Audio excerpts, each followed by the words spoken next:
kelompok 3. Di sini kami akan mempresentasikan hasil seminar yang berjudul suplemen terapi pada pasien dengan penyakit sistem inspirasi. Sebelumnya kami akan memperkenalkan satu persatu. Perkenalkan, nama saya Anissa Amalia, NPM 252201024. Dan saya Rosaina Girani dengan nomor NPM 252201025. Dengan saya Jamitul Izus Sumais dengan NPM 252201026.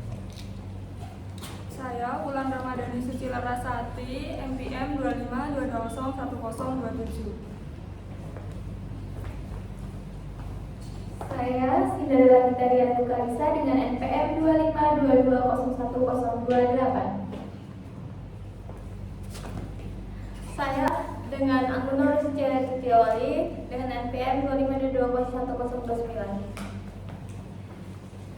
Saya dengan Intan Puspitasari, nomor NPM 252201030. Saya Rasya Imananda, NPM 252201031. Saya Nafisa Mujamadi, NPM 252201032. Saya Rini Natalia Adrian dengan NPM 252201033.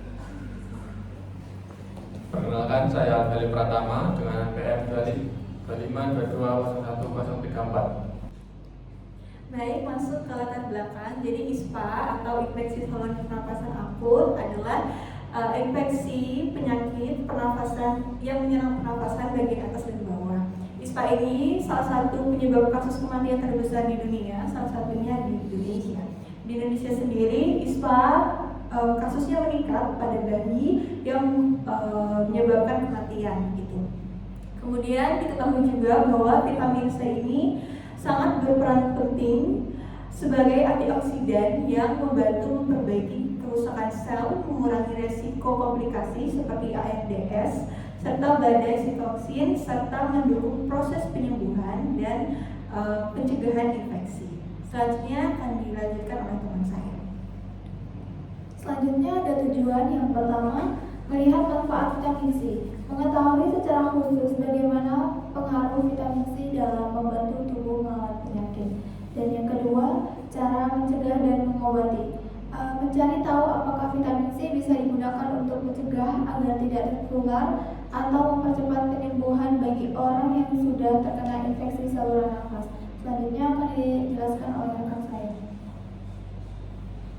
Baik, untuk tujuan yang ketiga yaitu memperbaiki daya tahan tubuh. Nah, ini membuktikan bahwa vitamin C berfungsi sebagai pengatur kekebalan tubuh atau yang disebut juga dengan imunomodulator.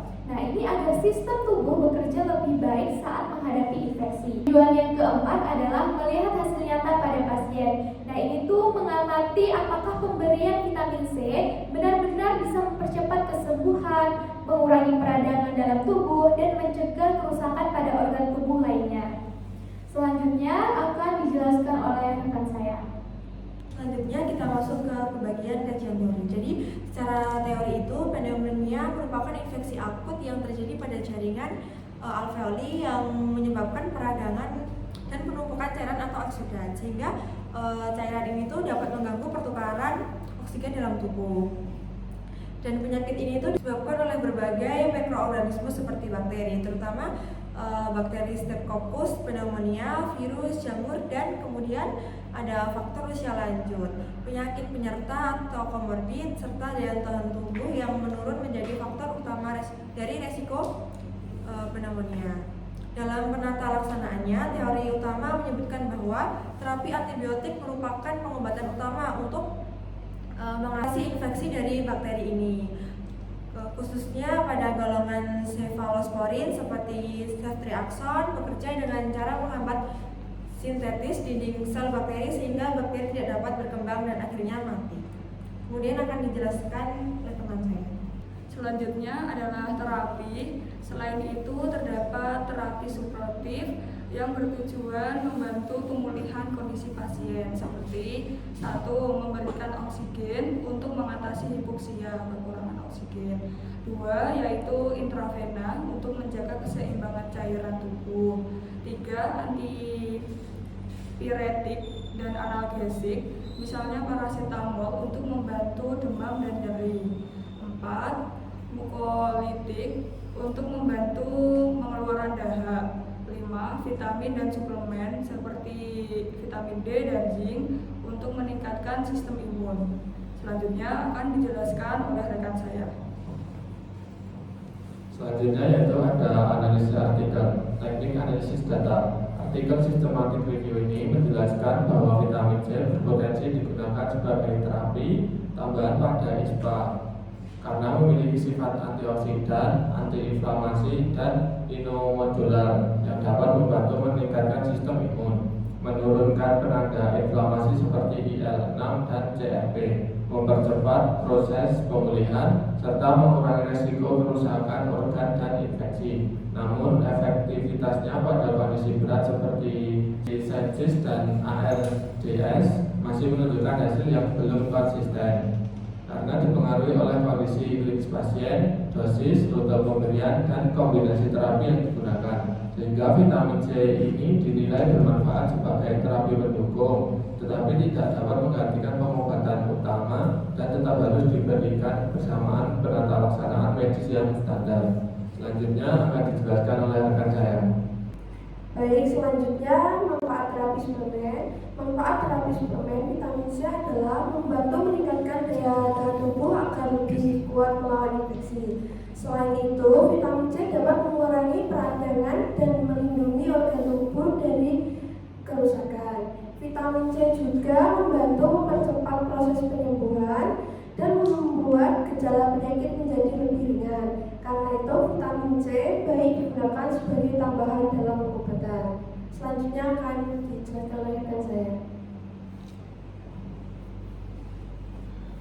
Baik, untuk selanjutnya dari alasan dari penelitian yang pertama, vitamin C merupakan vitamin esensial yang memiliki peran penting dalam meningkatkan daya tahan tubuh dan melawan infeksi virus.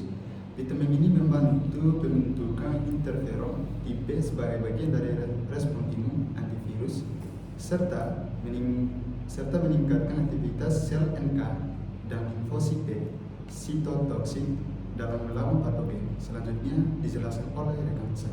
Selain itu, vitamin C diketahui dapat menurunkan kemampuan infeksi virus RNA maupun DNA, mengurangi peradangan dan nyeri akibat infeksi, serta membantu pengobatan pneumonia dan infeksi saluran pernapasan melalui efek penghambatan terhadap patogen. Kehadiran vitamin C pada lapisan epitel saluran pernapasan juga berfungsi melindungi mukosa dan membantu meredakan gejala infeksi saluran pernapasan atas.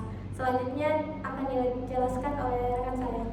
Baik, di sini ada kesimpulan yaitu suplementasi vitamin C sebagai terapi pendukung pada infeksi saluran pernapasan dan pneumonia berperan sebagai antioksidan, imunomodulator, dan antiinflamasi yang membantu meningkatkan daya tahan tubuh, menurunkan peradangan, melindungi organ dari stres oksidatif, serta mempercepat pemulihan, terutama bila dikombinasi dengan vitamin D, zinc, dan kurkuma. Meskipun efektivitasnya dipengaruhi oleh dosis, kondisi pasien, dan kombinasi terapi, sehingga penggunaannya tetap sebagai pelengkap, bukan mengganti pengobatan utama.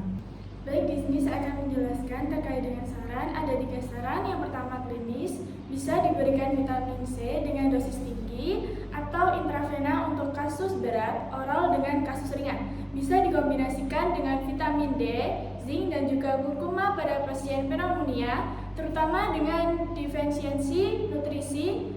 Bisa dipantau dengan biomarker inflamasi. Tujuannya untuk evaluasi efektivitas. Kemudian ada penelitian, lakukan meta-analisis kuantitatif dengan studi RCT lebih besar untuk menentukan dosis optimal, dan subgrup pasien yang paling responsif. Misalnya pada pasien ISPA virus versus bakteri. Kemudian praktik keperawatan di mana kita melakukan edukasi kepada pasien tentang manfaat suplemen untuk kepatuhan. Kemudian integrasikan dalam dokumentasi perawat dan bisa dilakukan kolaborasi dengan dokter terkait personalisasi terapi berbasis evidence-based. Sekian presentasi dari kelompok 3, kurang lebihnya mohon maaf. Wassalamualaikum warahmatullahi wabarakatuh. Labana, are you ready?